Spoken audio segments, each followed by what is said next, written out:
আকাশ ডাকার শব্দে কুটিরের মধ্যে বসবাসকারী কুঁজো বুড়ির ঘুম ভাঙে। তারপর কে কে ডাকে আমায়? বাইরে কে গো?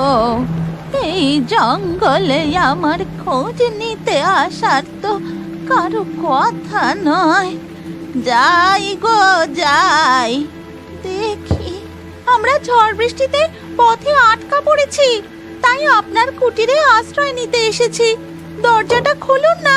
কুঁজো বুড়ি গিয়ে তার কুটিরের দরজা খোলে। বুড়িমা, আমাদের একটু আশ্রয় দেবে?